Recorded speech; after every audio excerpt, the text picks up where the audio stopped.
Bonjour. Voilà maintenant 2 ans qu'en mécanique, on a toujours négligé les frottements de l'air lors d'études de trajectoire. Cependant, on s'est demandé, est-ce qu'une modélisation sans prendre en compte les frottements de l'air est-elle vraiment pertinente? Est-elle vraiment fiable? N'y a-t-il pas un décalage entre celle-ci et la réalité? Pour rendre compte de l'impact des frottements de l'air sur la trajectoire d'un objet, on a dans un premier temps projeté expérimentalement un boulet. Dans un deuxième temps, on a fait la modélisation en utilisant les mêmes paramètres initiaux, mais cette fois-ci sans prendre en compte les frottements de l'air. Alors pour l'expérience, on a utilisé un trébuchet. C'est une machine du Moyen-Âge, une machine de siège, qui permettait, grâce au principe de bras de levier et de front, de projeter des boulets à grande vitesse sur les remparts ennemis.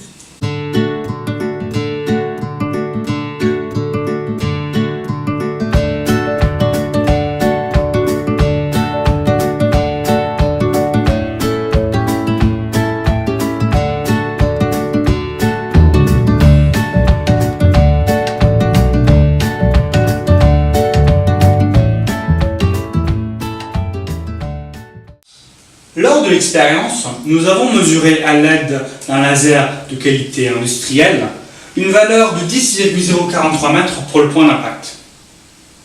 Par la suite, dans la simulation cette fois-ci sans frottement, en gardant exactement les mêmes paramètres pour l'expérience, nous avons trouvé une valeur de 10,5 mètres pour le point d'impact. Ce qui nous donne un décalage de 0,5 mètres avec la réalité, ce qui nous fait une marge de 5% d'erreur.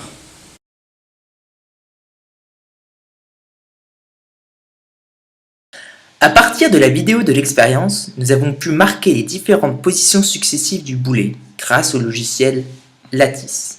Ce logiciel est également doté d'une fonctionnalité dérivée qui nous a permis d'obtenir les différents vecteurs vitesse, la vitesse étant la dérivée de la position. Ainsi, nous avons pu identifier le vecteur vitesse initiale. Grâce à ce dernier et aux relations trigonométriques usuelles, nous avons pu extraire l'angle de départ ainsi que sa norme. L'angle de départ étant de 59 degrés et sa norme de 10,5, nous avons pu, grâce à ces 2 paramètres et aux équations de mécanique classique, établir une simulation sous Excel de la trajectoire du boulet dans les mêmes conditions que dans l'expérience, mais cette fois-ci sans prendre en compte les frottements de l'air. On a pu ainsi déterminer que sans les frottements d'air, la portée est de 10,5 mètres environ. Nous avons ensuite pris en compte les frottements de l'air dans nos calculs, ce qui nous a donné un résultat très fiable puisqu'il s'approche à 0,001% du résultat expérimental. Une fois le boulet projeté, seul le poids et les forces de frottement influent sur la trajectoire du mobile. Les forces de frottement sont opposées à la trajectoire et on sait les calculer grâce à la relation force de frottement est égale à 1,5 fois la densité de l'air qui vaut 1,2 kg par mètre cube fois le mètre couple. Le mètre couple correspond à la surface frontale du mobile, ici c'est une sphère, fois un coefficient d'aérodynamisme spécifique à la forme de l'objet. Pour les sphères, c'est 0,5 fois la vitesse au carré. On obtient donc ainsi une équation homogène qui nous donne une force en newton, ce qui est normal. Cette relation nous permet de connaître la norme du vecteur force de frottement qu'on sait donc projeter sur l'axe X et sur l'axe Y. On peut ainsi inclure ces paramètres dans les équations pour obtenir des équations qui prennent en compte les forces de frottement. Nous avons réalisé ce tableau qui inclut les accélérations dues aux forces de frottement dans les équations de mécanique classique pour le mouvement d'un mobile.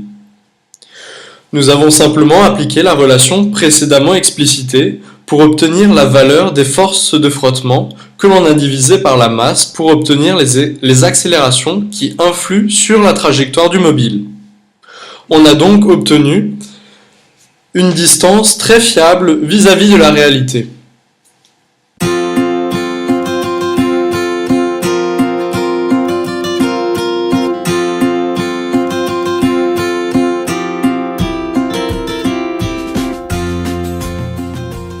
Durant l'expérience, la vitesse étant relativement élevée, nous nous sommes intéressés à l'accélération subie par le boulet.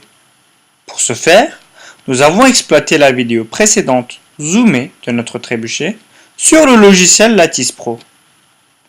Nous avons relevé les positions successives de la poche de la fronde, puis, en utilisant la fonction dérivée seconde du logiciel, nous avons remarqué une accélération avoisinant les 3 G, soit 30 mètres par seconde au carré.